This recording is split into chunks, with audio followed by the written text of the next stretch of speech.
Today on Ask This Old House. So we have a pedestal sink that my wife dropped an earring down the drain one day. I was able to get it out, but in the process, had to take the stopper out, and since then I've been trying to get it back in and it wouldn't latch.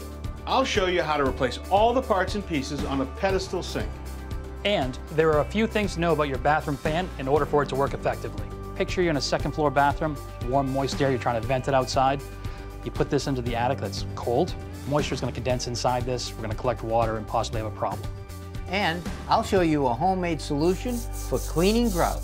Oh, it already looks so much better.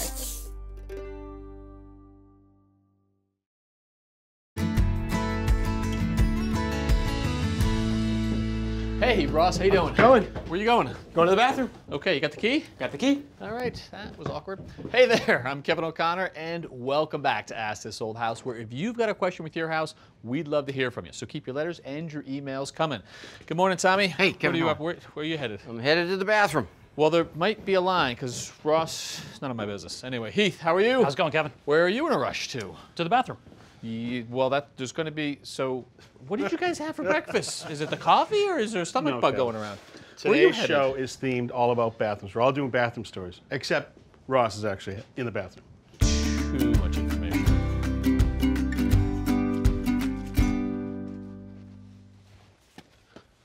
Hey, Richard, how are you? Nice to see you. Good to see you, too. What a piece of heaven you got. Oh, thank you very much. Thank you very much. Come on in. I would just sit in this room and look out the window all the time.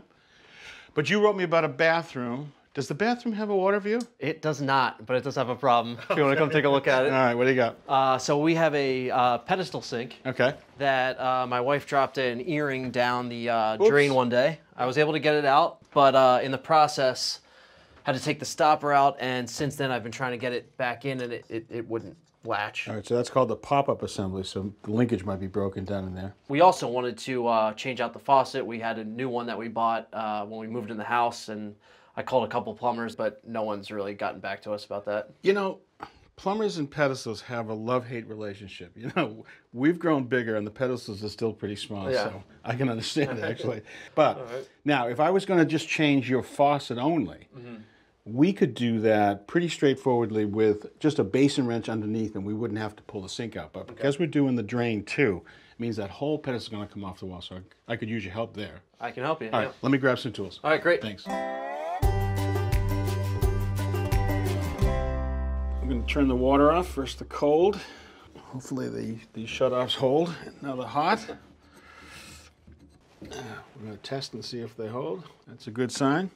All right, so now I'm going to break these two flexible supplies, but they have a little bit of water in them, so I want to catch the water so it doesn't drip down on the floor. You know, with that faucet open at the top, it's like breaking the vacuum. Yeah. And these are knurled nuts, so I'm going to use pliers.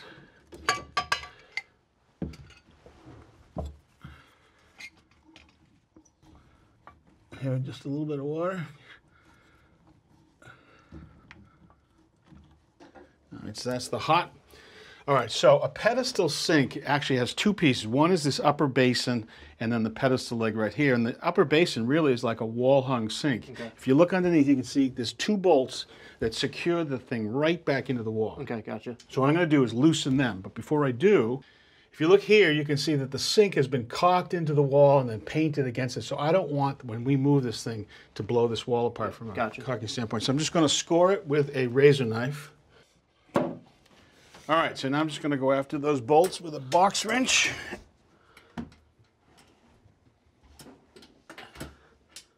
That one's pretty loose. All right, so both of those nuts are off.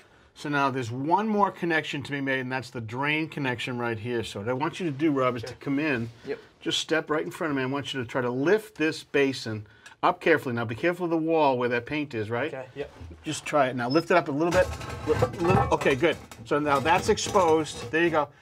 And I've got the weight of it, and I put the pedestal back. Now it's released this nut. You see the nut right here? So I can loosen this. Okay. Okay.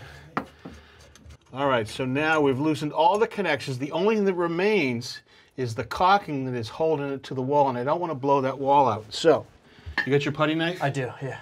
Try to drive the putty knife down. I'm going to try to pull the sink off the wall. There we go. come over here. A little bit, See, yeah. see it? I got you. Beauty. I don't get in trouble with the owner. All right, let's see if we can. There we go. Hey, look, old wallpaper. Oh, wallpaper. I just set it down. A little more space to work out here. Yep. All right, so we know what it looks like right here with our hot, cold, and our spout and our drain, but it's backstage that I want you to understand the parts and pieces of a lavatory like this. We got hot and cold supply that came up from the shutoffs. It comes up to these stem units, the bottom of these stem units. They're the handles on the inside. Yep. So when you open or close the hot or the cold, you see what happens? It actually comes in through these flexible supplies that come to this center point. So if you open hot and cold, it'd come to this center point and go up through and out to the spout. Okay, pretty straightforward. Yep. On the drain side, this is called a pop-up assembly. And it has a nut that you tighten up to compress it, make a watertight seal. But what people don't realize is there's a built-in overflow in any sink. And so now if that stopper was ever closed and the water rose, the water would still come down inside the china and come down to the drain and not overflow. Every pop-up assembly should have some linkage like this that has a series of parts and pieces you have to adjust. And what that action does is to lift and move that stopper. So looking at yours, look at this. So that part should be much longer, and that's the part that should lift and drop the stopper, so that's completely gone. Okay. All right, so now it's time for us to strip this all away and get started with a new installation. Just hold that, let me grab a tool. Okay. All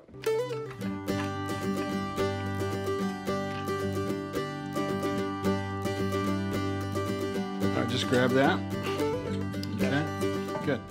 Now you can watch This Old House and Ask This Old House anytime, anywhere. Download our new app to stream full episodes to your tablet, your TV, and your phone.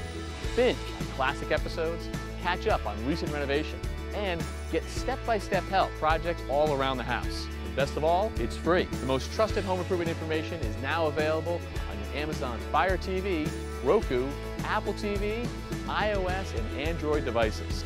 Download the This Old House streaming app today. This might be why that plumber didn't call you back.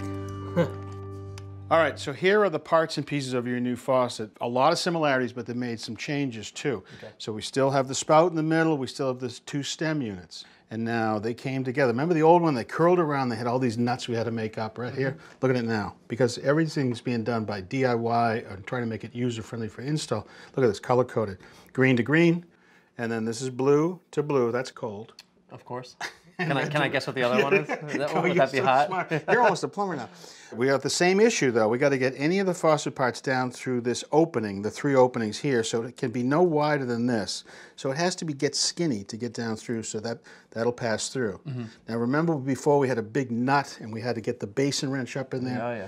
Now it's completely different. This thing fits on from underneath and comes up to this thread. Now they provide an installation tool with it. That just comes here onto the bottom. And you'll be able to now tighten that up and actually get enough torque, even by hand or with a little wrench, to snug it up enough. Okay. Okay? So installation's easier that way. Even on the water supply side, the standard supply for any lavatory in America is called a 1/2-inch female. Okay. And so they put these adapters on after the fact below the countertop level, and then you can make it up. Okay. Okay? That's the water side. Makes sense. The drain side is probably one of the coolest things. Remember all that linkage, which was a pain in the neck to deal with? Yep. No linkage. This is what you see. Okay. You want to stop the drain, push it down. When you don't want it to go down, open it up. Nice. Isn't that cool? And is that install just as simple as that? That's it. When you want to hold the drain, you do this, and when you don't, so there's no linkage and all that stuff. And you won't have that little fulcrum thing that can break. Yeah. All right, so now we just reverse the procedure. We're going to now remount all these things to the sink. Okay.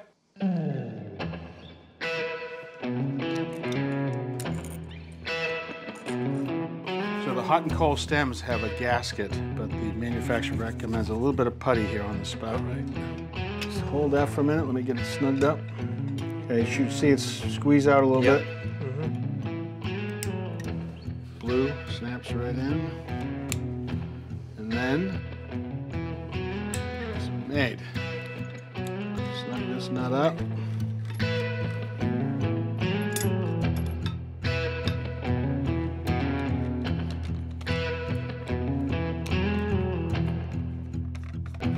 I want you to now Put this down level and go right onto those posts, but I want you to drop it. See this right here? We're going to drop it down into the drain. Okay. Now put it on the two bolts. You can tell by the markings on the wall. Yep, okay. they're on. You hold it freestyle right there. I got you. Okay, and I'm going to make up this nut and gasket. This is 1.5 inches by 1.25 inches nut and gasket. Okay, hold on. Now, I'm going to snug this up, and then I'm going to ask you to lift up that sink just enough for me to move that pedestal leg back in. Okay. Okay. Okay. And now, when we get the leg in position, just drop it back down. Ready? Yeah. Okay, so now we're back. So now we just have to reconnect those nuts to the legs. Good. All right.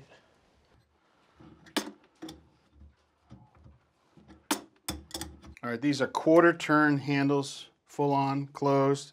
There's a gasket. There's a little Allen screw at the back side right here. Okay, and then we just make up this Allen. All right, water is back on, and the homeowner always gets the honors. Look at that. Try the hot. Ah, beautiful. Good. I like your choice in faucets. It's a clean, beautiful look, the nice widespread, and this is so cool. Look at this. Try running it now. Stop. When you're done, boom. And if your wife ever dropped an earring again, look how easy it is to take it apart. You could go retrieve it and pull it, try to pull it back out. Oh, nice. Isn't that cool? All right, you enjoy. All right, fantastic. Thank you so much. Okay, good. Appreciate it. Thanks. Want to tackle all your home improvement projects with confidence? Join This Old House Insider, a new streaming service from This Old House, the iconic Emmy-winning series that inspired a generation of home enthusiasts. Stream over 1,000 episodes of This Old House and Ask This Old House commercial-free. Watch it all in the This Old House app and join live online Q&As with our experts. Best of all, you can try Insider free for 7 days. To join, go to thisoldhousemembership.com. Hey, Heath. Hey, Kevin. Bathroom vent fans? Bathroom vent fans. Essential, right? Code in a lot of areas, yeah. I mean, you want to get all of that moist, stinky air out of the bathrooms and keep getting it out, let fresh air come back in. Yeah, and you want to make sure you get it out of the house as well. Okay, so what are we looking at? So we'll start with the venting. So we typically use something like this. Flexible, a lot of times we'll use the insulated, and the benefit to this is it helps keep it quieter as well. So we'll get the flexibility of tying this in and a little noise reduction. Gotcha. The other plus is if we use this in an attic, somewhere where it's not a conditioned space, right, it really helps us out. So if you picture you're in a second floor bathroom, warm, moist air, you're trying to vent it outside, you put this into the attic that's cold, the moisture is going to condense inside this, we're going to collect water and possibly have a problem. Okay, so this is the preferred duct. Yep. We also have to think about where we vent it, because the first no-no is sometimes you see people just dumping it into the attic, not to the outside. Yeah, no good. That happens, no good. Yeah. And the other thing you see that we don't want to do is they dump it into the soffit. Same issue, you dump it in the soffit, the warm, moist air goes outside, it can be drawn back up into the roof line and really cause an issue as well. Down through the soffit, but as you say, a lot of roofs are vented. It could go down and right back up. In. Yeah. Okay, so that brings up an issue, because bathrooms are not always where you want them to be from a venting standpoint. Not always in the easiest location. No, right? So a typical bathroom fan, we might get 30 plus feet, give or take, on the length of run, depending on turns and where everything has to go. But that doesn't work in a lot of applications. No. So if you need to go a little further, we can go to something like this. So what am I looking at there? So this is a remote motor for the bathroom fan. So we'd put this wherever it was more accessible, whatever made sense. Attic, basement, wherever we could get to it. And this connects to what? That connects to this ductwork, which would tie into a grill like this. Oh, this is just a grill, huh? That's it. Oh, I assumed there was going to be a little motor in there, but just empty. Just a grill with a damper. So now this can go in the bathroom? Can go anywhere. You can put it in the shower, water closet. No electronics, you can get in the wet area. Exactly. Connected to that. And then a greater distance out of the building wherever it's convenient, out of a gable end, out of a roof, wherever it makes sense for you to vent it. It's a lot easier to go through a sidewall like a gable end and through the roof, and definitely not in the And not in the soffit. That's very cool. So this is sort of an inline motor that goes elsewhere. We then power this and control the fan from a switch or whatever. Right, and what we typically want to do is minimum, we want to have at least some kind of timer. Yeah, so I mean, the fans only work if they're on. Yeah. And it's not good enough to just run them while you're showering. We know that they want to run for a certain amount of time. A little bit longer. A little bit longer. Okay. So we'd start with something like this typically instead of a standard wall switch. We'd want to start with at least a basic wind-up timer. Right, so this is literally just turn it and it's going to start just clicking backwards. Exactly, it'll run for whatever you set it, 30, 40 minutes, and just keep going. And then you've got a little electronic or digital version, 10, 20, all the way up to 60 minutes, depending on which one you push. Yeah, a step up, we'll go to the digital. And then this guy right here. And this guy's actually a humidity sensor. Oh, interesting. So it'll measure the amount of steam that's in the room and run until it feels it's cleared enough. Oh, that's very clever. Right. So the really long shower, that's going to stay on. The really short shower, less. Okay. I like it. And then the guy on the left here, what have you got? So this guy is kind of a new take on the conventional fans you'd have. Looks very conventional to me. So this looks like a more conventional, but it actually has some upgraded features in it. So I see the integrated motor, different than this one over here. Ductwork power, I presume? Exactly. What's new about this? The difference to this one is this has a lot of flexibility you don't have in the older versions. So we actually provide constant power to this type instead of providing it from the wall switch. Constant power to this. So the power goes here instead of through the switch to here. And then a set of control wires down to the switch that'll tell it what to do depending on what we plug in. And why do we do that? We can plug in any kind of module we want to have this operate any way we want. So we can go from a timer, humidity sensor, motion. Wait, so one of these is, you said this is the humidity sensor? That's a humidity sensor. So you can just buy this with nothing, and if you want to control it by humidity, you just pop it into a slot? It's plug and play, so you can pick the module or what you'd like it to do, plug it in, and have that option. If I wanted it to run off of a timer, I pop that in. Put the timer in, you can set a delay, it'll stay on after you turn the switch off for so many minutes, or it'll run at a small constant speed the whole time. And when you shower, does it, go to boost mode? Turn the switch on, it'll turn on to full speed, turn it off, it'll drop back down. Very cool, Heath. Great information. Thank you. Thanks.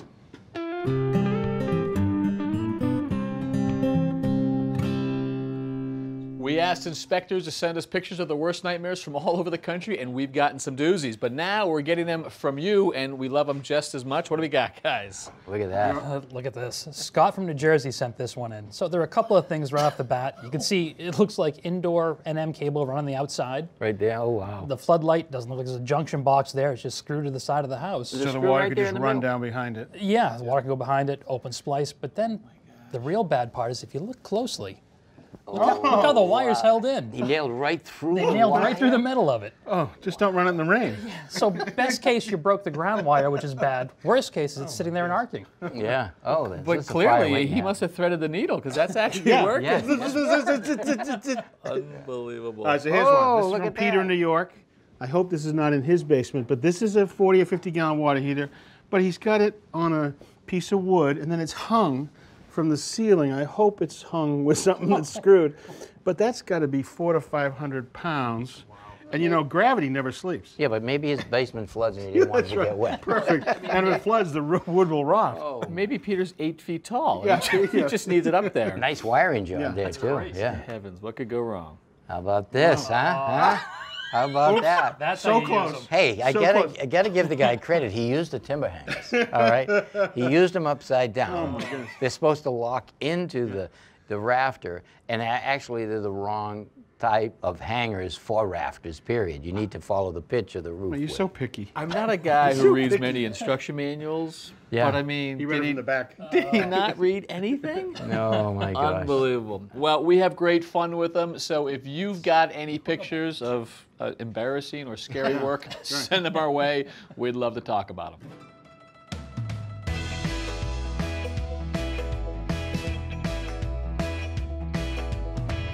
Hey, Kayla. Hey, Tom. Thanks for coming out today. Thank you. My pleasure. I see you have all new siding on your house. Yes, we do. We've done a lot of work on this house. You have? Like what? 4 years ago, my husband and I bought this house. We did a lot of renovations ourselves, new plumbing, electrical, walls, tile floors, everything. Wow. So what do you need me for? Here, it's inside. Let me show you. All right. Lead the way. All right, so we also gutted this entire bathroom. Okay. And they're a lot of work, that's for sure. Lots of work. New vanity, toilet, bathtub, everything. Nice. Very nice. Thank Nice you. job. So my husband and I debated a lot over the tile and the color of the grout. Yeah. So unfortunately, I lost that battle. All right. What about the tile? Did you agree on the tile? Yes, the tile was a no-brainer. And this is what it used to look like. This is what it looks like now. Okay, well, I understand why he wanted to use the light grout, because it really blends in with the floor. If you used a dark grout, it would have celebrated all the squares and the floor could look very busy. Now, have you tried cleaning it? Yes, many times, down on my hands and knees with a toothbrush. Okay, well, the light grout will stain. Did you seal it? 4 years ago. Oh, so you've only sealed it once. The one time. All right, so that should be at least once a year, I would think. All right. All right, so, you know, we can try maybe something in your pantry and see if we can get this to clean. Pantry, all right. All right, let's take a look. All right, I think I found everything we need. I found some dish detergent, some baking soda, and some white vinegar, and a plastic cup. Okay. All right, so I'm going to mix these together with some water. Why don't you pour the white vinegar on the grout line and let that soak in for a little bit.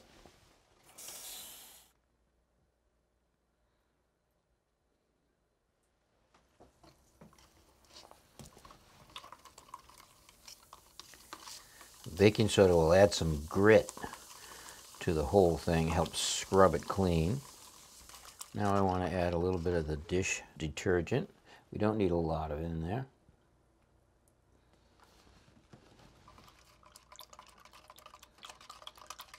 All right, that's good. Don't do too much because we're going to be walking on a wet floor here. Okay. So I've got this mixed up. I want you to take this and just pour it right where on top of all the vinegar that you've laid down.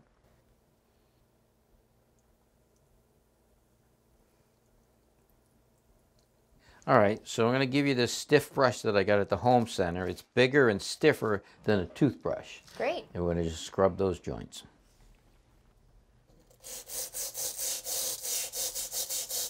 Oh, wow. The grit's coming right out of there.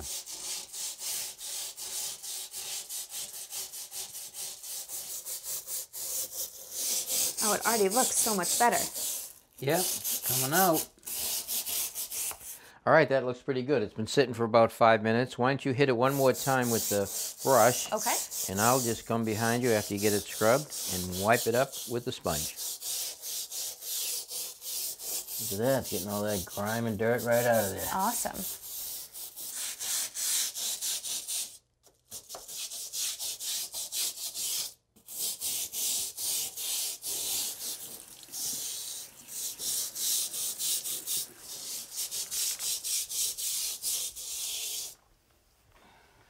All right, so it's been about 45 minutes. The floor is dry. I think it looks pretty good. What do you think? It looks great.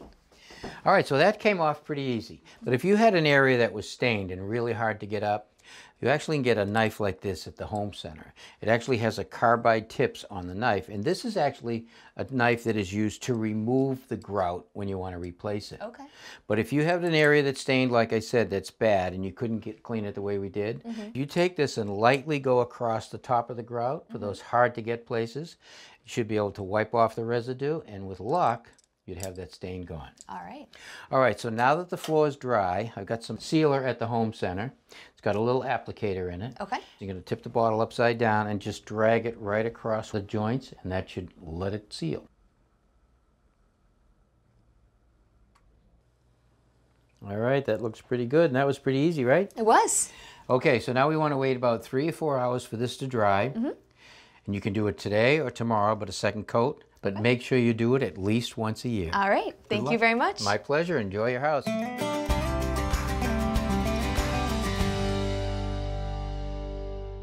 Thanks for watching. This Old House has got a video for just about every home improvement project, so be sure to check out the others. And if you like what you see, click on the subscribe button to make sure that you get our newest videos right in your feed.